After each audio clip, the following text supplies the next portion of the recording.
All right, let's get ready to rumble. Well, not literally rumble, but, dive deep into the rumble in the jungle, specifically its impact on Africa. Think about it. 1974, Kinshasa, Zaire, Yes. Ali versus Foreman. two American fighters, right? Yeah. But this fight was huge, way beyond just the sport itself, especially for Africa. Absolutely. What makes this event so fascinating is that it was planned with American audiences in mind, time for primetime viewing over there. But it ended up resonating far beyond the U.S., becoming a cultural phenomenon for a continent that was, at that time, in the midst of finding its own identity post-colonialism. Mm. And of course, the Black Power movement was gaining momentum globally. It's wild to think how those two things collided in this one event. So to really unpack this, we're going to be looking at this incredible grand reportage from Radio France Internationale, that's RFI, for anyone who isn't familiar. RFI, oh, they do some amazing in-depth work. Right, and this grand reportage is just that. It's essentially a massive report gathering voices from across Africa about the fight and its impact. 7 correspondents, to be exact. Wow, 7. That's a serious undertaking. Seriously, and they didn't just stick to Kinshasa. We're talking Abidjan, Lubumbashi, Accra, all over the place. The fact that RFI dedicated so many resources to covering this event speaks volumes about its significance. Yeah. Clearly, it wasn't just a sporting match. It was a cultural event that resonated deeply with people all over Africa. Yeah, and to give you an idea of just how diverse the perspectives are, we have Patient Lagodi reporting from Kinshasa, where the fight happened, and then there's Benoit Almeras in Abidjan, the Ivory Coast, and then Denise Mahejo all the way down in Lubumbashi. It's interesting how they chose correspondents from such a wide geographical spread. It really underscores that this wasn't just a local story. The entire continent was caught up in the excitement. Totally. It's like the whole continent was having this massive party and the whole world was invited. And at the center of it all, of course, was Ali. Of course. He wasn't just a boxer, he was a symbol. Right. He was already known for his stance against the Vietnam War and for speaking out against racism. But in the context of a newly independent Africa, that defiance, it took on this whole other level of meaning. One of the residents in Kinshasa interviewed for the RFI report, they said that Ali showed them that it was possible to stand up to those in power and that they didn't have to accept the way things were.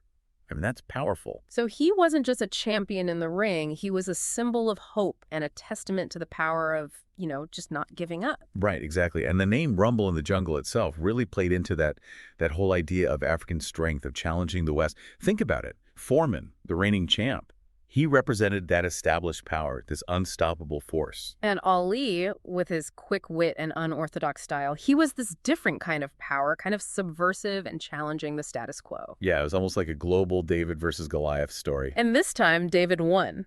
It's amazing how Ali really flipped the script on its head and kind of shook up the world. And what I find really interesting is that this RFI reportage doesn't just show the celebrations, the hero worship. It also includes some voices that weren't so thrilled. Oh, really? Like dissenting voices. That's important, right? I mean, we can't just romanticize everything. Exactly. Some people were questioning whether this event was actually good for Africa or if it was more spectacle than substance. So they're basically wondering if it was all just a show. Like, was the West just using Africa for its image and energy? Right. One of the journalists, they were based in Accra, Ghana, and they put it pretty bluntly in the RFI piece. What did they say? They said, and I quote, "While the world was watching the fight, the real problems of Africa, the poverty, the corruption, the lack of opportunity, those remained unchanged." Wow, so they felt like the focus on the fight was overshadowing the real issues that the continent was facing. Exactly. They saw it as a distraction, a fleeting moment of glory that didn't really change anything in the long run. That's a really good point. It reminds us that even with such a huge event, there were different viewpoints, valid concerns about whether anything would really change. And that's what makes the RFI report so powerful. It brings together so many different voices, so we get a much more complete picture of what happened. It makes you realize that history isn't just one simple story. It's made up of all these individual experiences. Reading these accounts, I was struck by just how much energy there was in Kinshasa. It sounds like the whole city was just buzzing. Oh, absolutely. The RFI correspondents really capture the excitement and anticipation in the days leading up to the fight.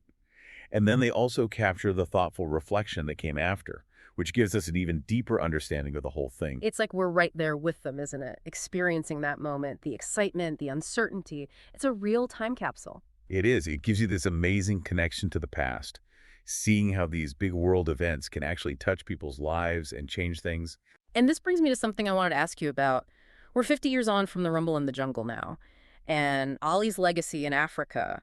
How has has it held up? Is he still seen as that symbol of resistance? Well, that's a really good question, and it's something that the RFI piece makes you think about. Ollie's victory. It's still this incredibly iconic moment. People are still telling that story and celebrating it. That underdog story and the power of believing in yourself, that still resonates. Yeah, that's timeless, isn't it? But the world is a very different place now than it was back in 1974. I mean, how has the relationship between Africa and the Black diaspora changed? Did those hopes and dreams that Ali's victory sparked, did they, actually come true? That's where things get a little bit more complicated. Ollie's image, it's still powerful, but the challenges facing Africa and the Black diaspora are different now. We're talking about globalization, economic inequality, climate change.